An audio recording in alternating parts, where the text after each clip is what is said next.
Welcome back to the channel, everybody. Hopefully you are enjoying your day, enjoying the weekend, and getting ready for work tomorrow, since it is Sunday while I'm filming this.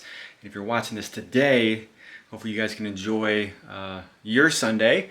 I got to feed a lot of snakes, been cleaning, been pretty busy. It's kind of early here, and it's my day off work. So unfortunately, we own snakes for multiple snakes. We never technically get a day off. But I know I've been posting a lot of feeding videos in a row. That's just kind of how the schedule is going with the snakes. And hopefully you guys don't mind that too much. I noticed the views are more on the feeding, so apparently you guys like those. So I'll keep posting those if that's what you guys are enjoying. This lady right here is hungry, but also curious and wants to come out and see what's going on. She has some pretty good balance, but she might fall. Hopefully she falls into her little tub instead of out of it. She's always curious on the camera, so we're gonna feed her. We're gonna try to feed this male right here, Oliver.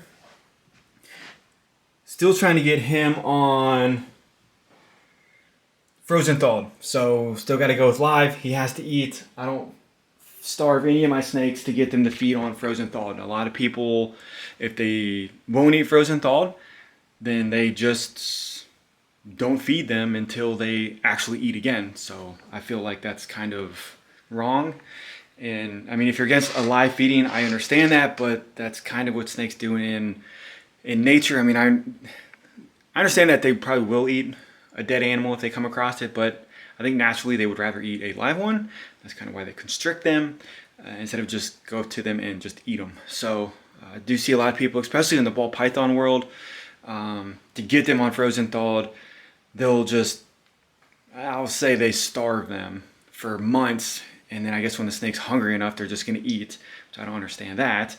But I guess that's the ball python way to do stuff, but not around here. So this girl right here is off food, been off food for a while.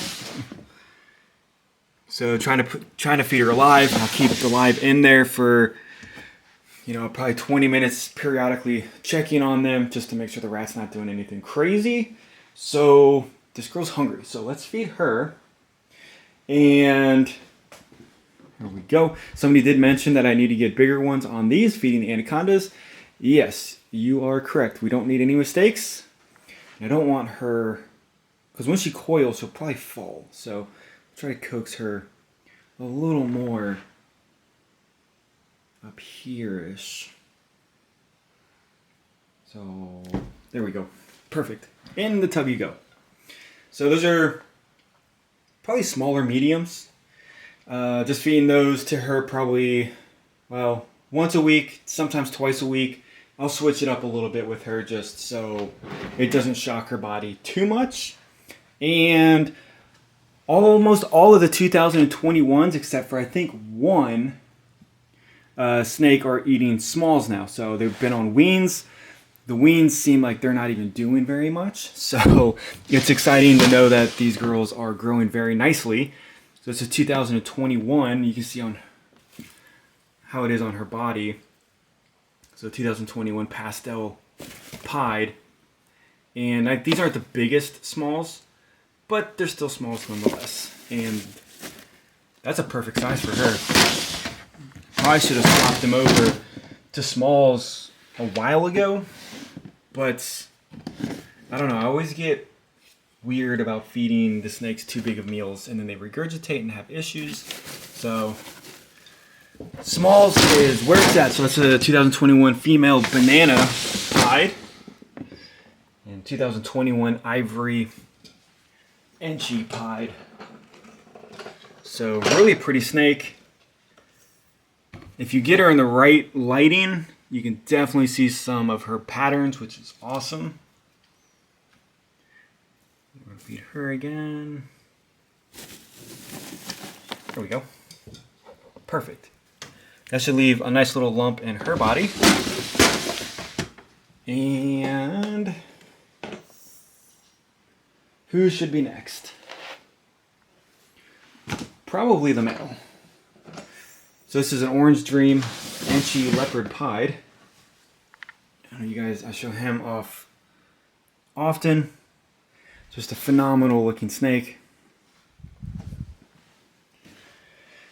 And we'll put it up to his body, and that's perfect. Growing very, very quickly. So the Superfly Clown, she's had some smalls before, but she is in shed. She's just starting to go in shed, so I don't know if she's going to eat. And a lot of times with this girl, she'll eat if I just leave the meal in there with her. So unfortunately, no action with her. This girl's shed. This girl looks phenomenal. Steve. And this girl's actually pretty big. It's a fire, and she yellow belly pied. Really excited for her in the future. And we'll see if she's even hungry. She might not be. This is one that's kind of a hit or miss if she's going to eat off of the tongs or not. But normally I have to leave it in here with her. See what happens. Well, she might be a little interested. Or she's just angry. She looks a little agitated. She's kind of puffing her body up. We'll try a couple more times. And then, yeah, those are definitely defensive strikes, it seems like. There we go. Perfect. And then I'm going to get him down. Alright, so the mahogany pied. This one very, very rarely will take a meal straight off. But hopefully he does. Looking a little curious. And this one's 350-ish, almost 400 grams. So trying to hit that 500 mark. I don't think he's going to eat off the tongs. But trying to hit that 500 mark with him. And this male right here, the Orange Dream. And hopefully when that happens, the two ladies down here will hit 1,200. So once those hit 1,200, and this one hits around 450, 500, I would say, I'll start seriously putting them together to see what happens. But with him on smalls and them on mediums, bigger mediums, that shouldn't take that long. So who else do we need to feed? Oh yeah, this girl down here.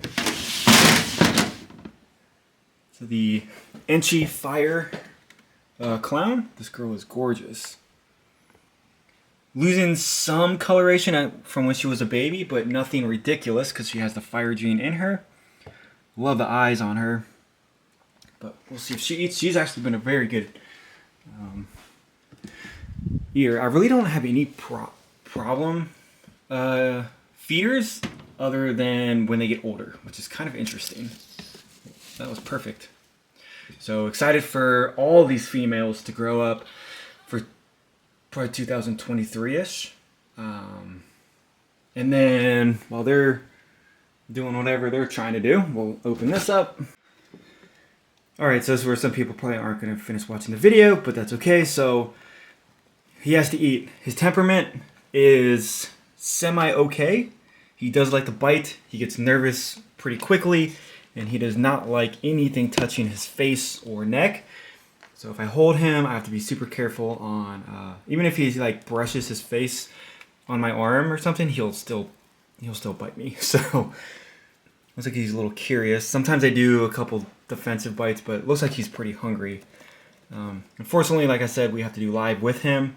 I don't like doing lives. I wonder if I might try pre-killed. Like the next time, I might try pre-killed, and just to see what happens. But because I don't want him to get bit, or I don't want any issues like that. And since they're in water a lot, I would assume an open wound would be pretty bad for them. But this is kind of how this is going. So I could kill this mouse right now. I could dislocate its neck. I guess that's the, other than a CO2 tank, I guess that's the most proper way to do it. And I could try to feed him. But then if he doesn't eat, then that's a bigger problem. So you are not even looking in the right direction. We'll just kind of nudge this little dude along. There we go. And I want to be careful. There we go. So I've got the tip of this hook in the rat's mouth, just so there's no biting. And I hate that noise. So apologies for everybody. There we go.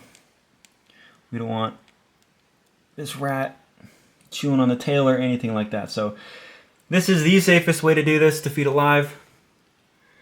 Definitely make sure your rat cannot bite your snake.